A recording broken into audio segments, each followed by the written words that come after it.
As the home barista movement keeps on marching on, so Breville keep on spawning an ever-expanding family of overachieving, thoughtful and smart offspring. And by offspring, I of course mean espresso machines. But there's a subculture bubbling away, an underground collective of Breville enthusiasts that wait patiently in the creative shadows until one day, bang, they strike, producing gadgets and mods and toys that make using a Breville home espresso machine even more enjoyable. So today, that's right, you've guessed it, we've managed to get our hot little hands on some of these mods and we're going to be tricking up our very own bundle of Breville joy, the Barista Express. Also, we've got a range of very cool, universal accessories that anyone can introduce into their home espresso workflow and help you brew like a boss. Welcome to Hot Froth. Love making coffee at home, but you're keen to spice up your workflow and release the master barista from within? Well, our mates over at Hypergrind Coffee have not only sent us all of the awesome mods and accessories for this video, they are offering you a 10% discount to help you get your home coffee game on point. Simply head over to hypergrindcoffee.com.au and enter HotFroth10 at checkout. Back to the video. This is our stock Breville Barista Express home espresso machine. And we liked it for a few reasons. Mainly it's a thermoblock machine, so it heats up nice and quickly. It's got an old school steam wand rather than auto steaming, so we can demonstrate how to steam milk. It's programmable, so we can also demonstrate how to set up coffee recipes and dialing in. It's got a nice old school dial on the front that shows a pre-infusion and extraction, and I'm a bit of a sucker for a dial. It's just a really cool machine. And for the money, about 750 Australian dollars, it makes really good espresso. Up the top here is its built-in conical burr grinder, and these are great for a few reasons. They save you bench space because you don't need a separate grinder. Because you don't need that separate grinder, you also save some cash, and it forces you to make coffee the proper way by using whole beans. So you're grinding on demand using whole beans and definitely not pre-ground coffee from the supermarket. And up here is as good a place as any to fit our first mod.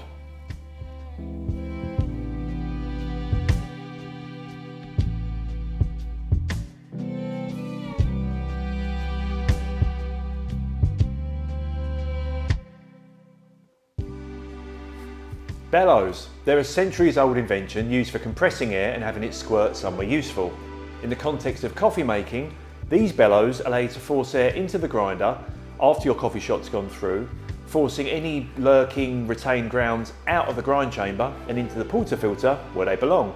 Retained grounds can be really annoying, short-changing you by holding back some of your dose and messing with your whole brew ratio. But as you can see, these beauties offer a very straightforward and simple way to help eliminate that problem. Next up, our second mod, and a neat solution to a rare design miss by Breville really, this dial for the steam wand. I'm sure anyone with hands larger than a toddler's will feel the same way, it's just a bit stiff and awkward to use. Luckily though, Hypergrind have come to the party and brought along their anodised aluminium steam handle.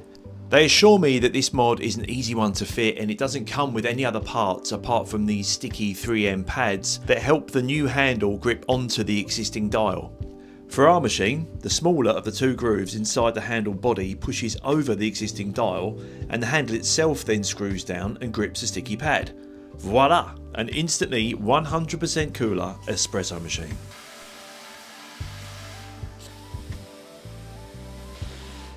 Next up, we'll be taking a look at some really nice coffee making tools and then combining everything that we've looked at today to make the ultimate Breville workflow. Well, worst case, it'll be a pretty decent workflow. To the brew bar. Once again, Hypergrind have seen a slight Breville design issue and taken steps to improve it. This is their 54mm dosing funnel, and while the plastic one that comes with the Breville machine is actually not too bad, this is better. It's much more stylish, being black metal, and it's actually a better fit on the bayonet of the portafilter, and it gives you two big benefits. It stops coffee spilling out over to the drip tray when you're grinding, and it also prevents you splashing coffee everywhere when you're using your WDT tool. Speaking of, the WDT tool.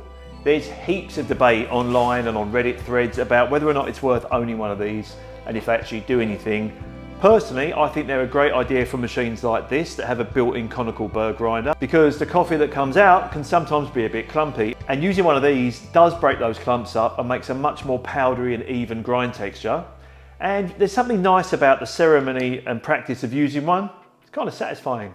But what better tool to finish off all that puck prep ceremony than a beast of a tamp? Made from stainless steel, alloy and walnut, this powerful lad sits squarely on the edge of your basket, making it effortless to get a really even and straight tamp. It has a spring-loaded adjuster built into the handle to control the pressure of your tamp. As well as looking very cool, this ring pattern is also designed to help the water flow evenly across and through the coffee bed. I don't know about you, but I think it's time for a montage.